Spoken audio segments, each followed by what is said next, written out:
They were built on a survival show with an expiration date. Never.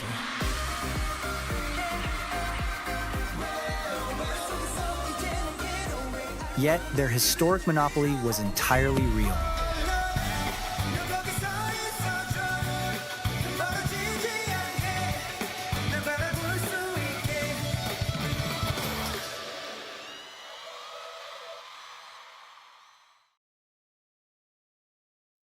On the 7th of April 2017, South Korean television network Mnet broadcast the premiere of Produce 101 Season 2. The premise placed 101 male trainees from various entertainment companies into a hyper-competitive televised competition. Viewers, branded as national producers, held total voting power over the final lineup.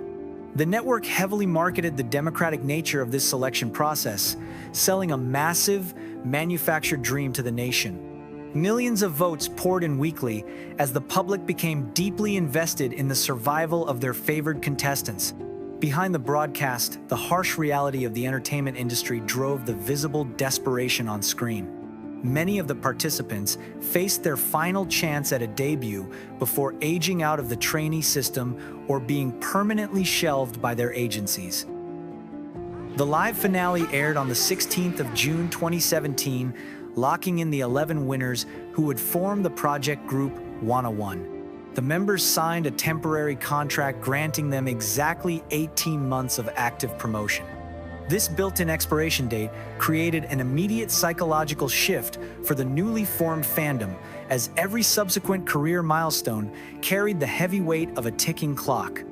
The public believed they had built this group from the ground up, establishing a foundational loyalty that would soon rewrite the metrics of the entire industry. This chapter sets the baseline of the corporate Mnet machine that will later be exposed, contrasting the flawed system with the authentic struggle of the 11 boys who were just trying to debut.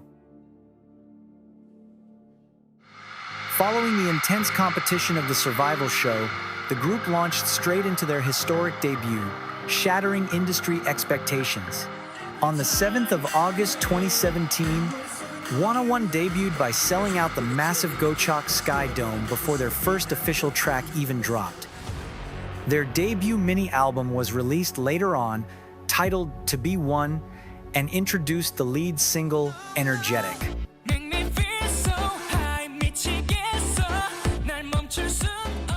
It immediately secured a chart all-kill and swept 15 music show wins.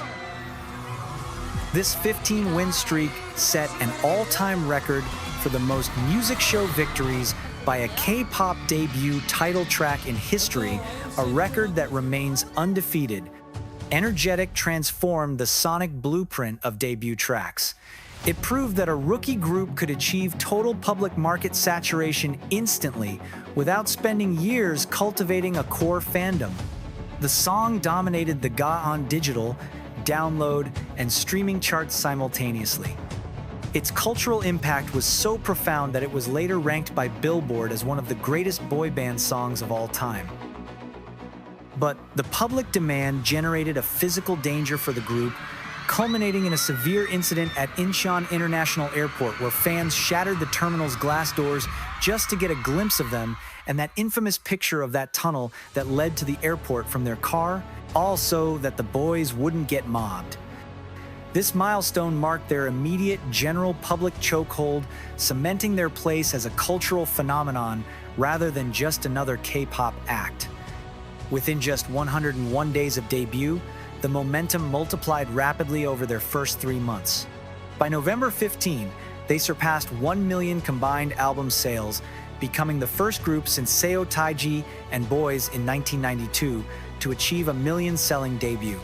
The visual presentation of the Energetic era leaned heavily into high-concept performance art, utilizing the members' bodies to construct physical shapes like the iconic human piano formation. Their styling combined polished suits with streetwear, bridging the gap between untouchable idols and the approachable boys from the survival show. The music video rapidly accumulated tens of millions of views, matching the physical sales data with massive digital consumption. And that's not even the most insane part of their early metrics. They achieved this level of market saturation within the first 3 months of an 18-month lifespan. The group immediately pivoted to capitalize on their unprecedented momentum, releasing their first repackaged album on the 13th of November 2017. Titled Nothing Without You, it featured the cinematic lead single, which introduced the core psychological theme of their career, of desperation as a currency. Fandom metrics skyrocketed because the ticking clock forced fans to buy and vote with frantic high-stakes urgency, refusing to pace their purchasing power for a standard 7-year career. This relentless, compressed traffic eventually pushed One's lifetime career total past 4 million total albums sold across their entire discography. This specific era solidified the rise of Kang Daniel, who captured the #1 individual male idol brand reputation spot for 13 consecutive months. By freezing the charts from August 2017 to August 2018, he systematically blocked the era's most formidable titans, including BTS's Jungkook and Jimin, EXO's Baekhyun, and Big Bang's G-Dragon from the top tier. He completely monopolized consumer data, turning him into the country's ultimate it boy and an undisputed king of CFs. His absolute chokehold on the general public translated into commercial power, appearing in campaigns for everything from cosmetics to fried chicken promotion. The era culminated in a historic sweep of the industry's year-end ceremonies as One achieved the rare Rookie Grand Slam. They took home newcomer awards across the Mnet Asian Music Awards, Golden Disc Awards, Seoul Music Awards, Melon Music Awards, and the Gaon Chart Music Awards. This level of acclaim proved that their popularity spanned the entirety of the South Korean general public, solidifying their commercial impact as an undeniable historical fact during this time frame. Their massive success in late 2017 set the stage for a second year where they actively threatened the peak of the K-pop hierarchy. On the 19th of March 2018, they released their second mini-album, I Promise You, which moved 389,000 copies in its first week alone, followed swiftly by their specialized unit album, Undivided. This period marked the height of their market dominance, a time when the industry's top boy group acronym was rewritten by the media from EBS, being EXO, BTS, 17 to EBW being EXO, BTS, and 101. Their physical and digital footprints rivaled groups that had spent half a decade building their fan bases. This sustained market dominance fundamentally shifted the cultural lexicon of the Korean entertainment industry during 2018. Their massive physical and digital footprint actively rivaled the third-generation titans, as the entire domestic advertising market and media landscape centered around the One comeback cycle. They were popular to the point where emerging groups in 2017 and 2018 felt the market shift. They stood as one of the few groups that could directly compete with the established giants in terms of charts and general public success, solidifying their legacy despite the ticking clock of their contract.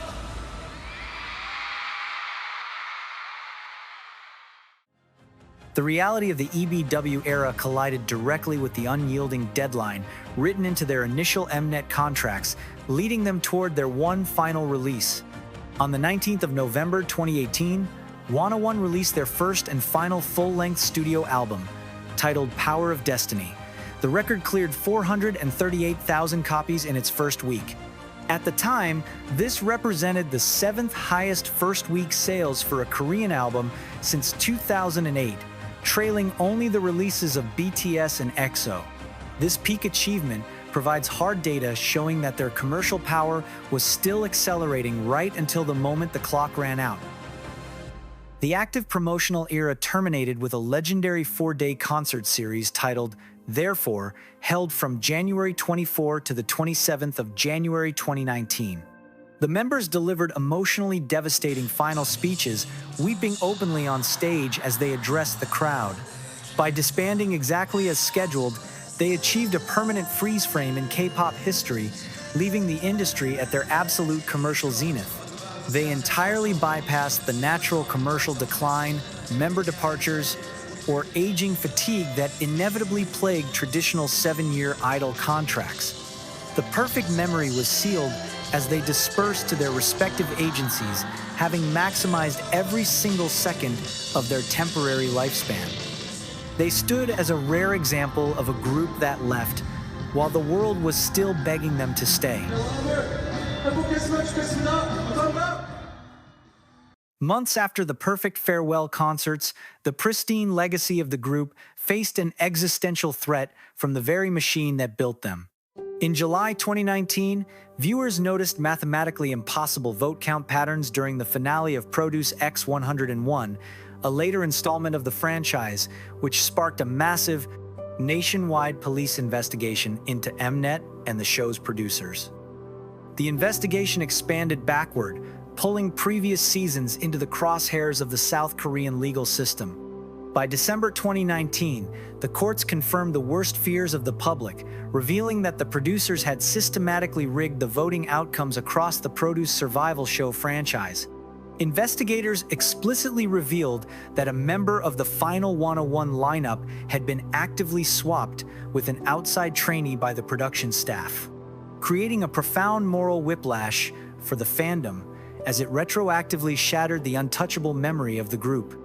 It forced the audience and the fandom to confront the reality of a rigged corporate foundation, turning the perfect frozen memory into a subject of legal scrutiny. The show's main director was eventually convicted and sent to prison for fraud and obstruction of business.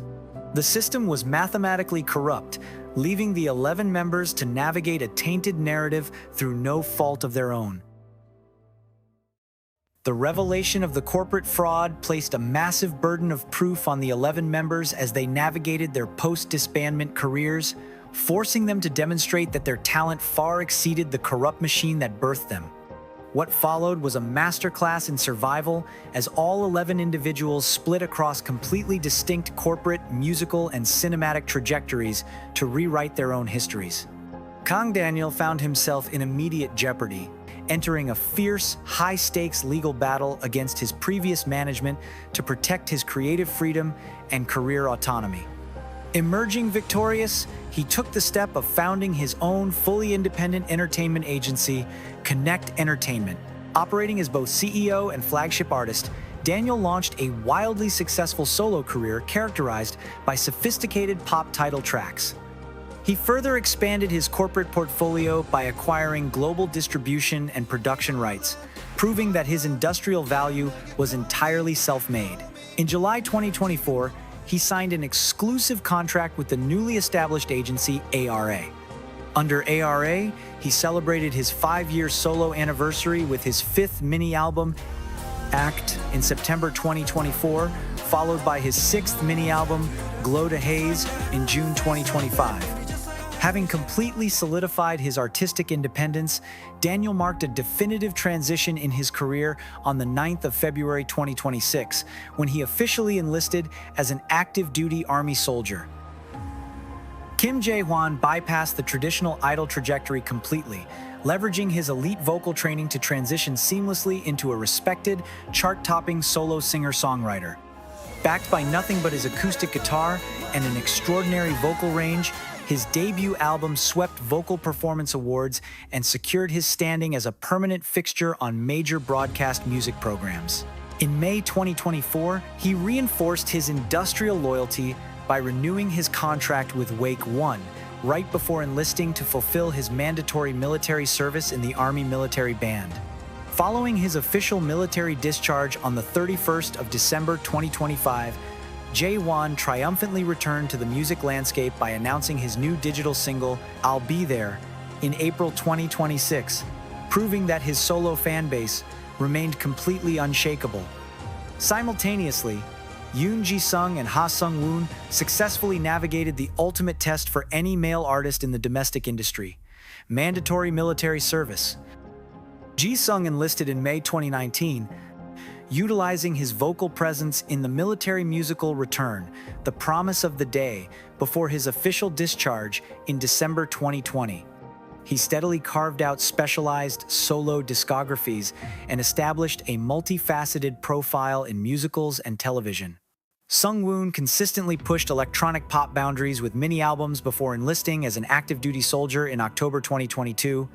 Following his highly anticipated discharge on the 23rd of April 2024, he immediately returned under Big Planet Made Entertainment to drop his hit 8th EP, Blessed, in July 2024. He actively sustained this creative momentum across 2025 by recording prominent drama soundtracks and formally launching his alternative pop digital single, Tell the World, which officially kicked off his 2026 musical cycle on the 5th of January 2026. By dropping his Home Sweet Home project in early 2026, he preserved his presence as an indispensable, active solo staple whose artistic evolution never broke stride. Hwang Min-hyun faced the unique burden of returning to his original group, Newest, a team that had faced near disbandment prior to Produce 101. Min-hyun's return provided a massive, unprecedented commercial revitalization for the veteran act. However, this secondary era reached its natural conclusion when Newest officially disbanded in March 2022.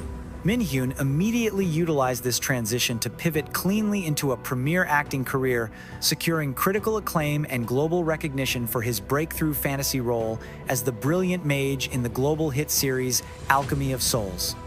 He temporarily paused his activities to enlist as a social service worker in March 2024, but his massive presence was seamlessly restored upon his official military discharge on the 20th of December 2025. Lee Dae-wi and Park Woo-jin immediately joined forces under Brand New Music, channeling their elite production and choreography skills into a completely new era. Debuting together in the self-producing idol group AB6, Dae-wi assumed the responsibility of primary composer, writing chart-topping hooks, while Woo-jin structured the group's highly intricate performance identities. They consistently extended their global footprints through worldwide touring and multi-album production cycles up until their team activities naturally drew to a close surrounding their 7th anniversary concert, 6 to 7, in May 2026, steering their post-group paths with deep mutual respect.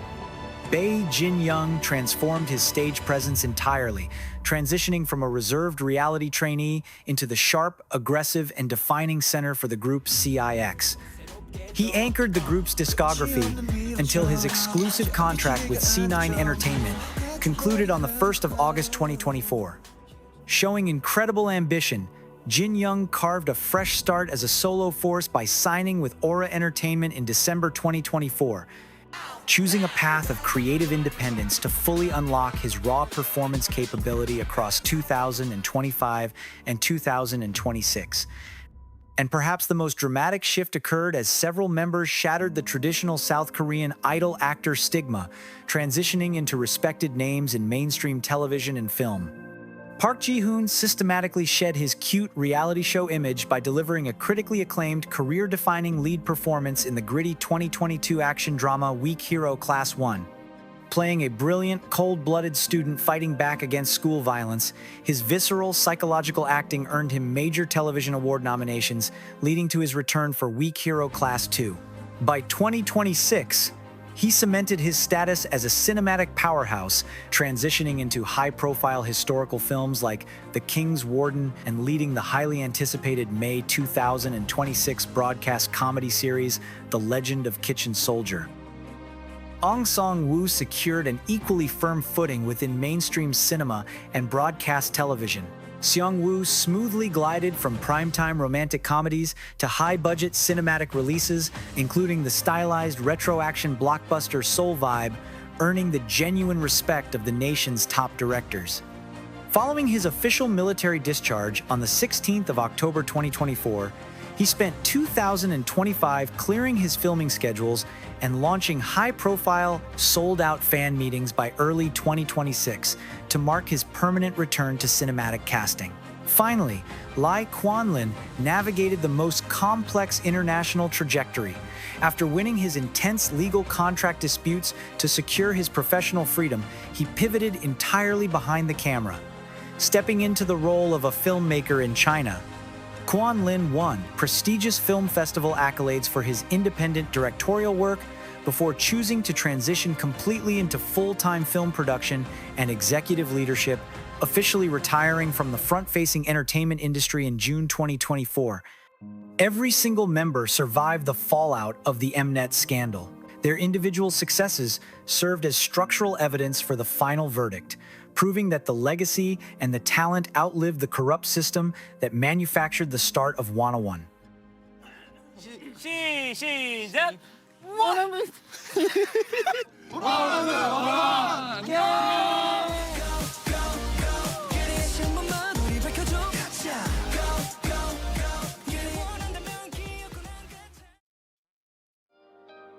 함께한 순간이 되게 특별하고 소중했고 그 추억은 뭐 하나 잊을 그 모든 것이 좀 아련한 느낌이 좀 있어요. 워너블 분들은 그때 워너원의 일대기를 같이 써준 사람들이잖아요. In 2026, the group reunited for the highly anticipated variety broadcast WANA1 Go Back to Base. The broadcast captured raw, unscripted moments as they reconnected in the WANA base, including an emotional video call with a now-retired Kwon Lin in Beijing. This reunion provided the ultimate, modern emotional payoff for a fandom that had endured an 18-month expiration date and a massive corporate scandal.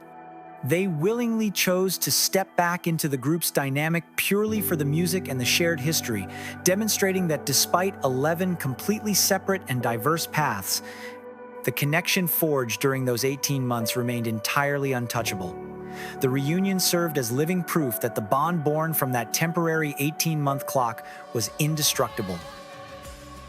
It permanently solidified the narrative that the members itself, not the machine, were the true architects of their history.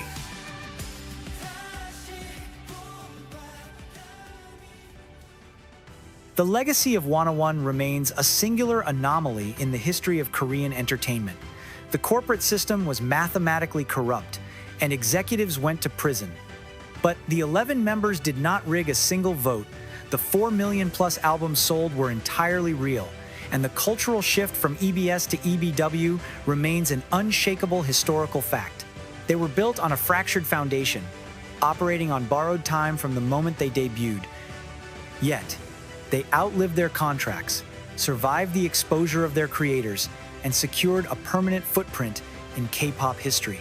The system was fake, but WANA1's popularity and influence on K-pop was entirely real.